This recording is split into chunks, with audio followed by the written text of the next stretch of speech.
बचने वाला थोड़ी है। आप बोलते हैं गौ सेवा। आप मुझे एक बात बताइए, बांग्लादेश में मेरे लाखों गुरु भाई रहते थे मेरे, वहाँ बड़ी बड़ी गौशालाएं थी। 25-25 साल से लोग गौशाला की सेवा कर रहे थे, न गौ बची न गौशाला वाला बचा। तो गौ से कैसे राष्ट्र बचा लोगे, मुझे बताओ।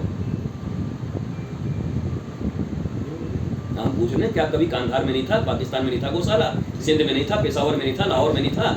गौ कहाँ गई और गौशाला वाले कहाँ गए? तो हम तो गलत दिशा में जा रहे हैं। 40 गैया पाल के कहते हैं हम हिंदू राज, हमने देखो जी, हमने बहुत बड़ा गौशाला बना लिया। बचाने का भी कोई उपाय बनाया है? एक ही दिन में गौ खा जाएंगे सब, और जो गौ पाल रहा है उसको भी खा जाएंगे। तो आप गौशाला बना करके हमको धार्मिकता दिखा रहे हो। कितने लोग, महाराज जी हमारा 200 गाय का और गौशाला है, कुछ काम नहीं किया तुम, बेकार आदमी। बताओ, राष्ट्र बचाने के लिए क्या किया, संस्कृति बचाने के लिए क्या किया, अपने बच्चों की रक्षा के लिए उपाय किया आपने? या बांग्लादेश में जैसे रात को रेप कर दिया गया माता पिता और दादा दादी के सामने बच्चियों का, क्या उसी के लिए बैठे हुए हो? उसका उपाय तो नहीं बना के बैठे। तो फिर ये क्या दिखाना है कि हम ये हैं, हमने ये गाय रख लिया, हमने ये पाल लिया। वो आप भी नहीं रहोगे, गाय भी नहीं रहेगी। आप मजबूत करो आधार अपना। आधार मजबूत तब होगा जब हमारी शिक्षा बदलेगी। बचपन से ही हमें सिखाया जाएगा, प्रातःकाल उठ के रघुनाथा माता पिता गुरु ना वही माथा। भगवान राम प्रातःकाल उठ के क्या करते हैं? माता पिता और अपने गुरु को मस्तक नवाते हैं, फिर उनसे सीखते हैं। भगवान राम ट्यूशन नहीं पढ़ते हैं, घर में गुरु को नहीं बुलवाते। गुरु गृह पढ़न गए रघुराई, अल्पकाल विद्या सब पाई। आपके पास तो पैसा हो गया तो 40 ट्यूशन लगा लो अपने बच्चे के लिए। तो बच्चा तो अपने आप को बाप समझता है, टीचर को समझता ही नहीं, नौकर समझता है। क्या पढ़ेगा उससे वो?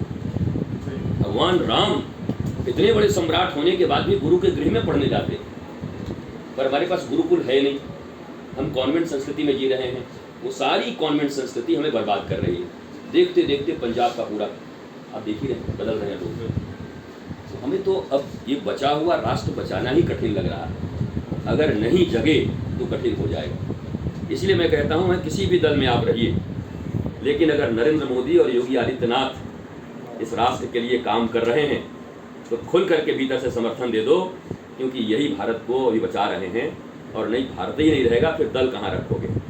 हमको तो पाकिस्तान में एक राष्ट्रीय जनता दल नहीं दिखाई पड़ रहा है, न समाजवादी दिखाई पड़ रहा है, न इनेलो दिखाई पड़ रहा है।